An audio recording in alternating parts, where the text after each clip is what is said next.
রাজধানী করাইল বস্তির নিম্ন আয়ের মানুষদের হৃদয়ে আঁকড়ে থাকা আতঙ্কের নাম আগুন। মঙ্গলবার ভয়াবহ আগুনে পুড়ে যায় রাজধানীর সবচেয়ে ঘনবসতিপূর্ণ এ বস্তি। দিনমজুর, ভাঙা ব্যবসায়ী, গার্মেন্টস কর্মী, রিকশা চালক, হকারসহ বাসাবাড়িতে কাজ করেন এ বস্তির বাসিন্দারা। টিন কাঠের ঘরগুলোই নয়, যেন পড়ে গেছে স্বপ্ন, স্মৃতি ও সন্তানের ভবিষ্যৎ। জীবনের একটি অধ্যায় পুড়ে রূপ নিয়েছে কালো কালিতে। ছোট্ট খুপড়িগুলোতে আনমনে বসে করাইল বস্তির আবু তাহেরের 2 মেয়ে।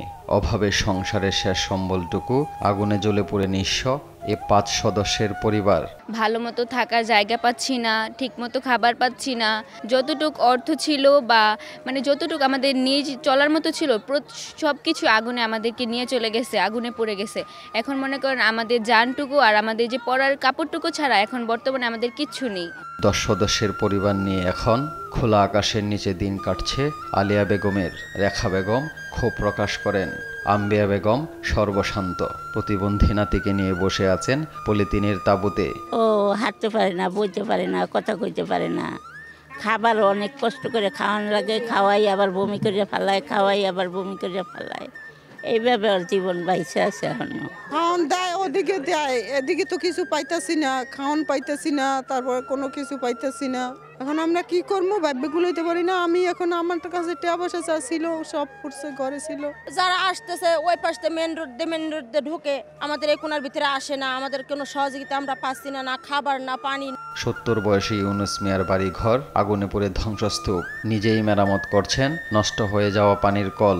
পোড়া দোকান মেরামত করে কাজ শুরু করেছেন স্বর্ণকার নিঃস্ব দুলাল মিয়া। পড়াশোনা করতেছে, একটা করে না, আর 2-3টা বিয়ে দিয়েছি, ওটা তো করতে পারি না। ওটা দেখতেছি যদি কিছু নাই করতে পারি অন্য জায়গায় চেষ্টা করবো, আর কি করবো। অনেক দিন যাচ্ছে এইভাবে, ওই যে ক্যারবার টাঙ্গাইছি আর ওর ইডের মধ্যে বেরোতে, আর কি উপায় আছে? আর কি এই মুহূর্তে আমরা কোনো কিছু করতাম পারি? আমরা তো না আসছে কিছু, পাওয়ার স্যান্ডেল ধরেও তো নাই, পাও দিয়ে আছে স্যান্ডেল ধরা পাও দিয়ে মুইটাও তো নাই। আগুনে পোড়া বিধ্বস্ত করাইল বউবাজারের শিশুরা মাটিতে বসে করছে পড়াশোনা। কেউ উড়াচ্ছে ঘুড়ি, কেউ দাঁড়িয়ে পোড়া বাড়ির ছাদে। রাজধানী করাইল বস্তির আগুন যেন এক পুরনো অতিথি। অপ্রত্যাশিত সত্ত্বেও ঘুরে ফিরে আসে বারবার, রেখে যায় ছাই আর ক্ষত। কে বা কারা এর জন্য দায়ী? আগুন লাগার কারণ কি? এই প্রশ্নের উত্তর কি কখনো মেলে? এই প্রশ্ন জনমনে। এই ঝিমেল, দেশ টিভি, ঢাকা।